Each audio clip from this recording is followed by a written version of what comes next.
گھٹنا ہے 2011 کی، جب ایک ڈیلیوری بوائے نے رات کے 2 بجے ڈیلیوری لی۔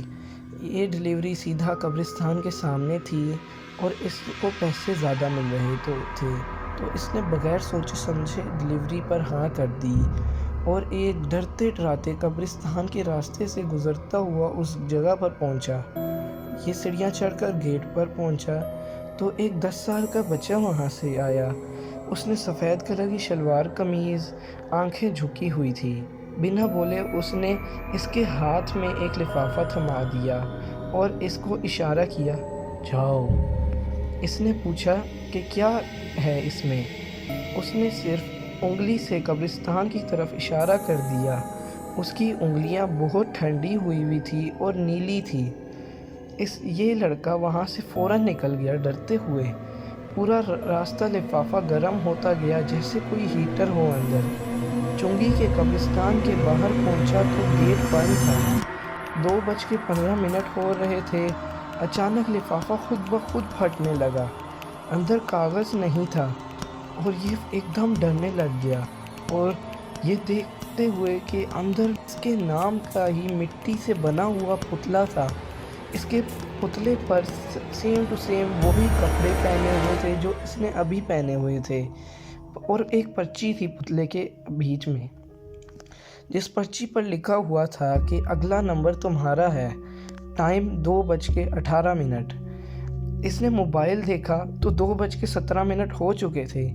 اس نے بائک سٹارٹ کر کے بھاگنے کی کوشش کی پر بائک سٹارٹ ہی نہ ہوئی، اور قبرستان کے گیٹ کے اندر سے کوئی آواز آئی، اور یہ آواز وہی بچے کی تھی۔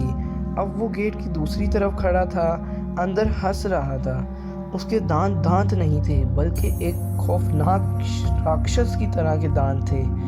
2:18 بجتے ہی قبرستان کے گیٹ خود بخود چین کی آواز سے کھل گئے۔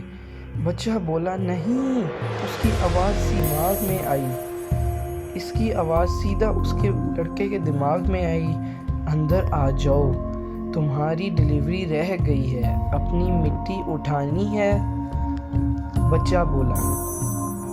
خود بخود اس لڑکے کی ٹانگیں خود بخود کانپنے لگیں۔ اس نے چیخنا چاہا پر آواز نہیں نکل رہی تھی۔ آخری چیز جو اسے یاد رہی وہ تھی اس بچے کے ٹھنڈے ہاتھ کا میرے کندھے پر آ جانا تھا۔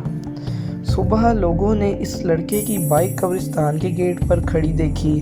بائک پر اس کا ہیلمٹ، اس کا موبائل اور اس کے ضروری پیسے اور کاغذات پڑے ہوئے تھے۔ اور اس مٹی کے پتلے کا کیا ہوا؟ وہ اب پولیس اسٹیشن میں ڈی ایس پی کے ٹیبل پر پڑا ہے۔ کہتے ہیں یہ رات کو 2:18 پر خود بخود ہلتا ہے۔ آج 19 اپریل ہے، 7 دن بعد 26 اپریل آ رہی ہے۔ رات 2:17 پر بائکیا والوں نے اس دن کی ساری ڈیلیوریز بند کر دی ہیں، پر اب آپ پر ابھی بھی ایک آرڈر پینڈنگ آ رہا ہے۔ پک اپ جوہر ٹاؤن G1 بلاک۔ اور یہ کہانی یہیں پر ختم ہوتی ہے۔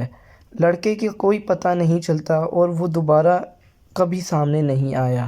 وہ آج بھی گم ہے۔